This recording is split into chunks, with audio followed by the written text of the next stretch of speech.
नमस्कार, सत श्री अकाल, गुड इवनिंग। कैसे हो? तैयारी कैसी चल रही है? लगभग 17 क्लास हुई है अपनी ज्योग्राफी की और 50% ज्योग्राफी लगभग छोड़ दी। क्यों? क्योंकि राजस्थान का परिचय हो गया, मिट्टियां हो गई, भौतिक प्रदेश बड़ा चैप्टर है वो हो गया, जलवायु हो गया, नदियां आज कंप्लीट। अब कल आप जितनी भी पीछे की नदियां हैं सब रटोगे, फिर एक टेस्ट ले लेंगे आपका नॉर्मल सा। मैं आपको जो नदियों के आए हुए क्वेश्चन है वो करवा दूंगा। अब लास्ट नदी बची है और उस नदी का नाम है चंबल। सर चंबल ही नाम है कि मैं तो चरमणवती सुनियो? बिल्कुल वो भी नाम है। पर चरमणवती ही तो एक परिष्कृत रूप है, चैरमैणवती। चरमणवती नाम दोरो क्यों ले जाए तो चंबल ले ले भाई। 12 मासी खटन खटासी और 12 मासी नदी। इतनी सहायक नदियां हैं, बनास बामनी कालीचंद कुरान मेज पार्वती सही सहायक नदियां है। तो इतनी सहायक नदियां हैं, इतनी सहायक नदियां होगी तो था नहीं बेरे फिर थोड़ा सा सही कर लिया मैं। ठीक है, भाई इतनी सहायक नदियां हैं तो जाहिर सी बात है कामधेनु। कामधेनु मतलब सारी राजस्थान की अपनी सारी इच्छा आई पूरी करे। तो करते हैं अपन चंबल नदी शुरू। देखो राजस्थान का ये हिस्सा, देखो यहां ये चित्तौड़गढ़ है ना, ये हिस्सा यहां से हमें नदी निकालनी है। निकाल दे गुरु जी कि जोर थोड़ी आ। कहां से निकली ये नदी? चंबल नदी। चंबल नदी निकलेगी जनापाव पहाड़ी, जनापाव पहाड़ी, महू, मध्य प्रदेश। विंध्याचल पर्वत की एक पहाड़ी है जनापाव पहाड़ी, जैसे हमारे अरावली की गुरु शिखर पहाड़ी। जनापाव पहाड़ी महू मध्य प्रदेश से ये नदी निकलेगी। कामधेनु, चरमणवती, 12 मासी, सारा नाम ई नदी का ही। फिर आ नदी आ जाएगी थोड़ी सी आगे। आगे लियो अपन की जोरा अपन आगे लिया था। लियो जी, आगे लियाता ही राजस्थान को चित्तौड़गढ़ को वो हिस्सा आओगे जो कटेड़ो है। मैप में देखो, मैप से अच्छा याद रहता है। ये देखो कटा हुआ हिस्सा, इसका मतलब ये नदी राजस्थान में कहां से प्रवेश करेगी? तो ये नदी राजस्थान में प्रवेश करेगी 84 गढ़ चित्तौड़ से। कितना गढ़? 84। यानी राजस्थान में ये नदी प्रवेश की 84 गढ़ से। साथ साथ लिखता जाओ 84 गढ़। जैसे ये नदी थोड़ी सी आगे आएगी, यहां ये नदी एक जल प्रपात बनाएगी। के जल प्रपात सरयू के वे जल प्रपात है, चूलिया जल प्रपात। जैसे चंबल, जैसे चूलिया, जैसे चित्तौड़गढ़, राजस्थान का सबसे ऊंचा जल प्रपात जिसे हम कहते हैं वाटरफॉल। कभी फिल्मों में देखा होगा, हीरोइन नहा रही है, ऊपर से पानी गिर रहा है पहाड़ों में, उसे ही वाटरफॉल इंग्लिश में उसके की और की बोलता हूं तो वाटरफॉल बोलते। जलप्रपात राजस्थान का सबसे ऊंचा जलप्रपात है, 18 मीटर। विश्व का एंजिल जलप्रपात है, ध्यान रखना, कई बार पूछ लेते हैं विश्व का भी। तो कहां से निकली? जनापाव पहाड़ी महू मध्य प्रदेश ये नदी निकली। निकलने के बाद 84 गढ़ से होते हुए राजस्थान में ये नदी प्रवेश की। इसकी एक सहायक सबसे पहले आएगी कुलाली, लेकिन नदियों को हम सहायक को बाद में देखेंगे, अभी हम थोड़ा सा और चीजों पर ध्यान दे लेते हैं। थोड़ा सा आगे आते ही, अच्छा थोड़ा सा क्या यहां पीछे रह गया, यहां से ये नदी निकली और निकलते ही यहां पर इस नदी के ऊपर एक बांध बनाए गए। बांध में दूसरे कलर में बना दूं, ई कलर में बना दी। देखो इस नदी पर यहां एक बांध बनाए गए। कठे राजस्थान 12 है, कौन सी नदी पर है? चंबल नदी पर है। कौन है? गांधी जी। कौन सो बांध? गांधी सागर बांध। क्योंकि चंबल परियोजना है, बस आगे पढ़ लिया 50-50% है राजस्थान है तो आप आगे पढ़ लिया चंबल परियोजना। मानपुरा और भानपुरा पठारांग के बीच में गांधी सागर बांध है। 62 मीटर चौड़ो है, 513 मीटर लंबो है, घणो ही बड़ो है, ठाडो है। 1960 में बण्यो परियोजना के अंदर अलग पढ़ लिया। 1960 में हो उद्घाटन। तीन चरणा परियोजना पूर्ण हुई, 4 बांध बनेड़ा है और 115 मेगावाट इन विद्युत उत्पादन हुए। एक बार सहायक नदियां ने देखी, पहले हम बांध को देख लेते फिर सहायक नदी। सबसे पहले जनापाव महू मध्य प्रदेश से निकलेगी, थोड़ा आगे आते ही गांधी सागर बांध बना मानपुरा भानपुरा के बीच में। फिर आएगी, ज्यादा दूरी नहीं है, राजस्थान से 8 किलोमीटर दूर है, ये ज्यादा दूरी नहीं है, यहां से 8 किलोमीटर दूर बना हुआ है। देखिए हो तो देखिए, फिर आगे आते ही ये नदी राजस्थान के 84गढ़ चित्तौड़ में राजस्थान में प्रवेश की, कटेड़ी ही सब चित्तौड़गढ़ कटेड़ी में। फिर इस नदी के ऊपर एक बांध और है, बांध का कलर मैं फिर वही कर देता हूं। और चित्तौड़गढ़ को संबंध है महाराणा प्रताप के साथ, बिल्कुल है, तो बांध को नाम कर दियो राणा प्रताप सागर बांध। राणा प्रताप सागर बांध बहुत फेमस बांध है, बहुत इंपॉर्टेंट बांध है। चारों बांध इंपॉर्टेंट है, एग्जाम में इतनी बार पूछ लिया। 1960 में 1970 में बने,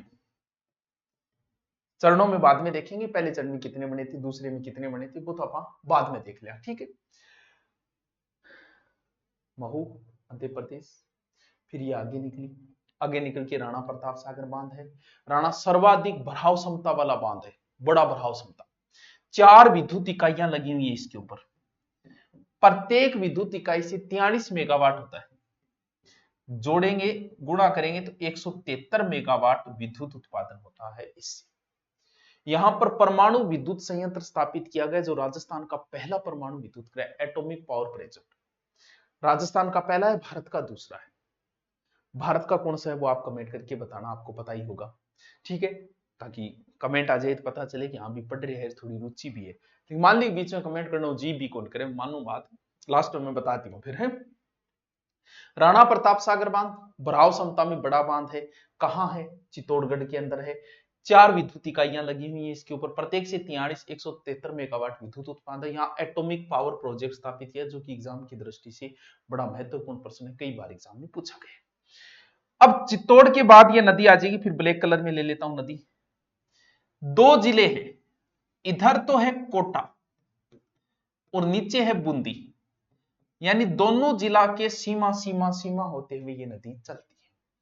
तो यहां दोनों की सीमा के ऊपर एक बांध बना हुआ है। अच्छा, बांध फिर रेड कलर में कर देते हैं, फिर एक बांध बने हुए और उस बांध का नाम है जवाहर सागर बांध। वाह जी वाह सर, के बात है, बांध तो फिर भी जवाहर सागर बांध।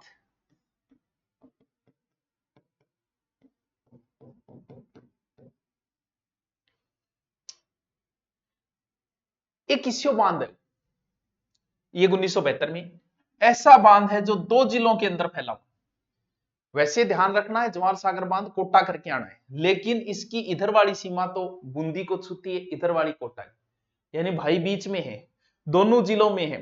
इस पर 3 विद्युत इकाइयां लगी है, प्रत्येक से 33 मेगावाट विद्युत उत्पादन होता है, टोटल 99 मेगावाट। इस पर 4 लगी, इस पर 3 लगी है। क्या बात है सर, क्या बात है, इस पर 5 लगी है, क्या बात है। क्रम याद रखना, एग्जाम में इतनी बार पूछा गया है, इतनी बार तो पूछो ही नहीं, कितनी बार पूछा गया, बड़ा इंपॉर्टेंट क्वेश्चन बनता है। क्रम बाद में बताऊंगा, इनका उत्तर से दक्षिण, दक्षिण से उत्तर क्रम, और कोई ना कोई ट्रिक भी सेट कर लेंगे, ऐसी कोई बात नहीं है, कर देंगे सेट कोई ना कोई। अब थोड़ा सा आगे चलिए, आगे चलते फिर इसके ऊपर एक बांध है, और उस बांध का नाम है कोटा बैराज। इसका मतलब कौन सी जिले में, कोटा में। ये लीजिए, बड़ी डिजाइन का लहर है मास्टर है, हाँ कोटा, आप इसको याद रखना, कोटा सिंचाई बांध, कोटा बांध या कोटा सिंचाई बांध, क्योंकि ऐसा एग्जाम में पूछ लिया गया कि चंबल पर स्थित कौन से बांध से विद्युत उत्पादन नहीं होता, केवल सिंचाई होती है। इससे सिंचाई होती है, दाईं और बाईं नहर निकाली गई है इससे, बाईं नहर और दाईं नहर, तो फिर 8 नहरें और निकाली गई है इससे, तो इसलिए इससे सिर्फ और सिर्फ सिंचाई होती है, इससे क्या नहीं होता है, विद्युत उत्पादन नहीं होता है। कोटा बैराज, ठीक है, इसे कोटा पावर हाउस भी कह सकते हैं हम। ये 1960 में और ये भी 1960 में ही तैयार हुआ था। ये फिर 70 में है, ये 72 के अंदर है। ये दोनों 60 में क्यों हुए, क्योंकि ये दोनों पहले चरण में हुई थी, इसलिए दोनों 60 में हुई। सर्वाधिक फैलाव क्षमता वाला भी यही है। अब देखो कौन सी परियोजना बताई मैंने, चलो इसको कंप्लीट कर देता हूं, फिर आगे देखते। फिर कोटा बूंदी होते हैं, फिर ये नदी जाएगी आगे, आगे कौन से जिले में जाएगी, आगे कौन सा जिला है, सवाई माधोपुर। फिर आगे कौन सा जिला है, करौली। फिर आगे कौन सा जिला है, धौलपुर।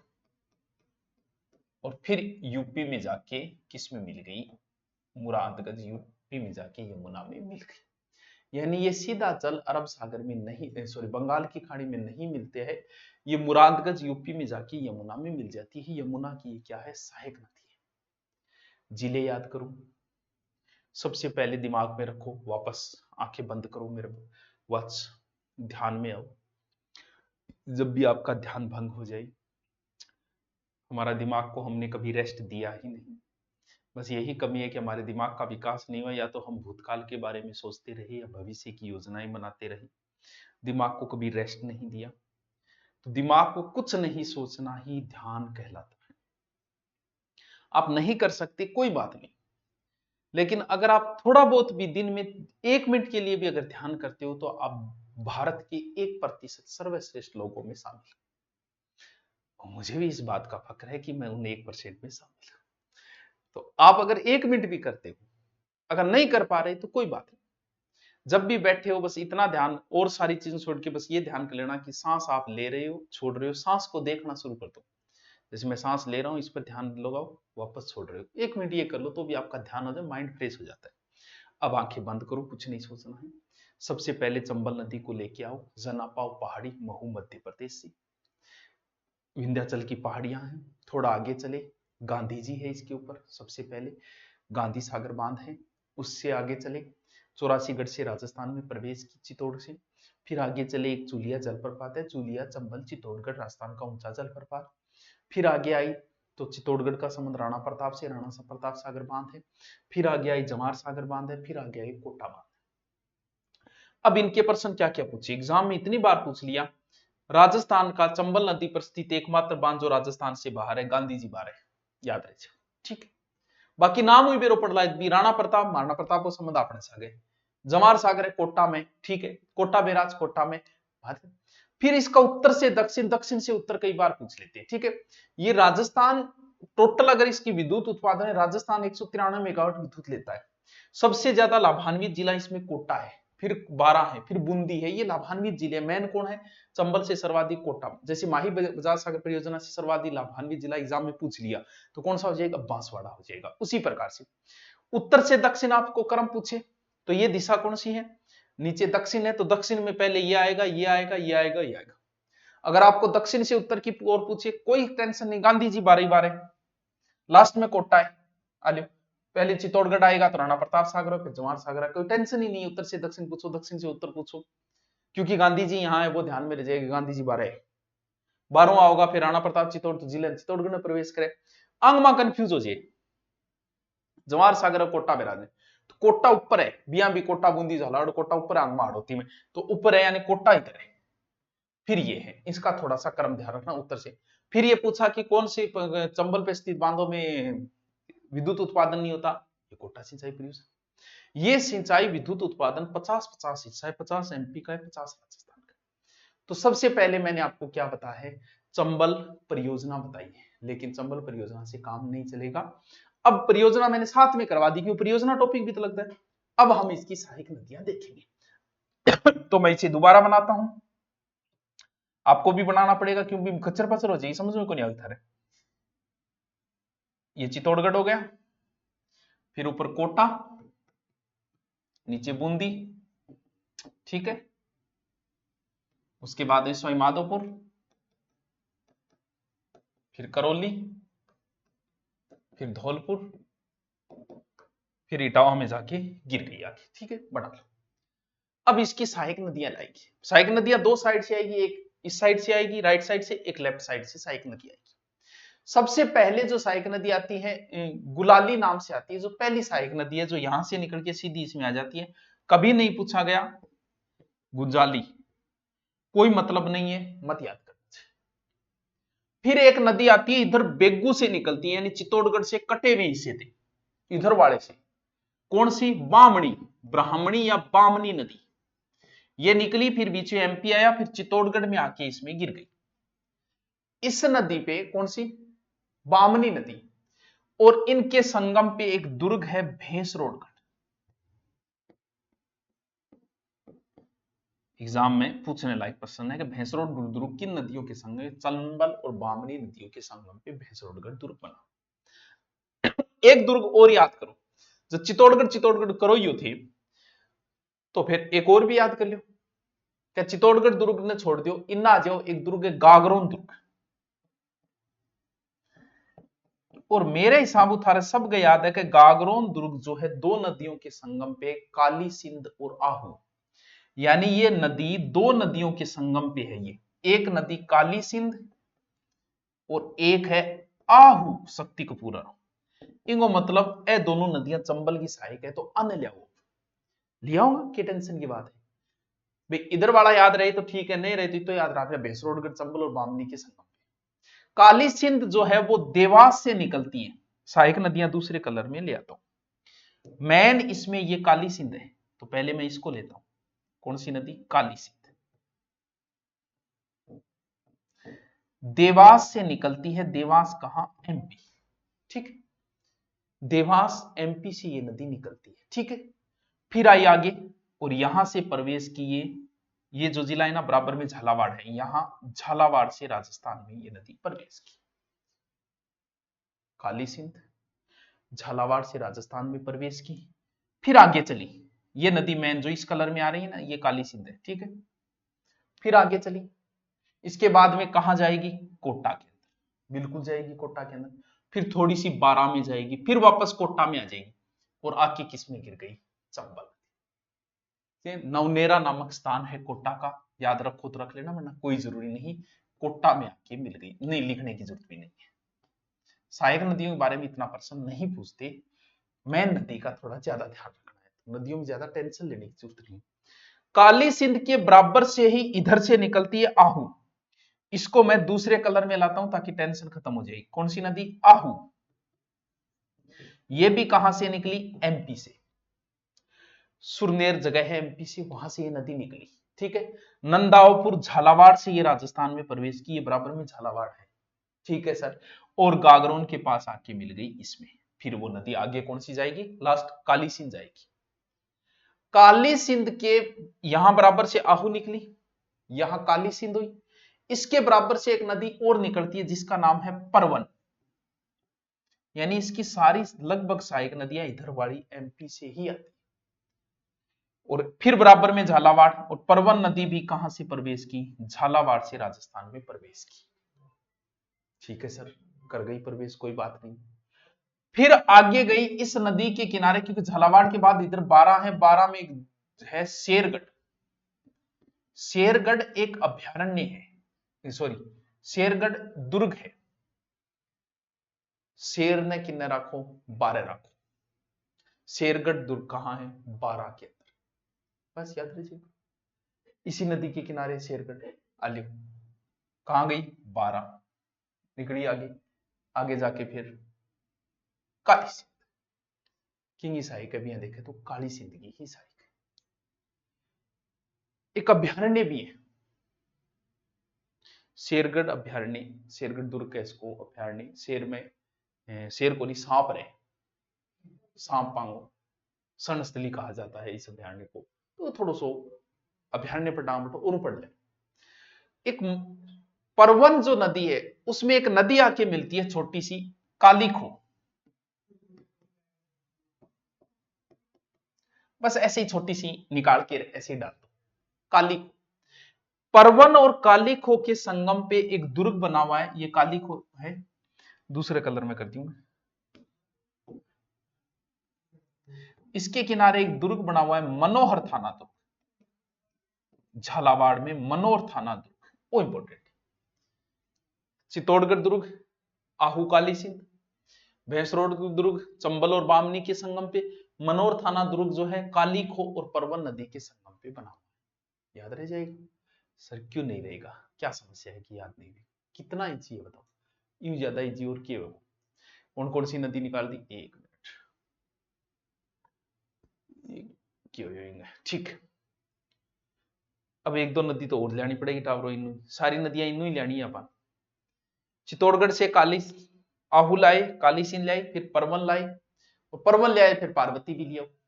एक नदी इधर से आएगी जिसका नाम है पार्वती। सर किन्नू आओगी? वाइट टावरो एमपी आओगी, और 12 से ये प्रवेश करेगी राजस्थान के अंदर। करियाहट जगह है, वो मत याद करना है, इतना कोई मतलब नहीं पूछते। इस नदी के किनारे एक शहर है जिसका नाम है किशनगंज।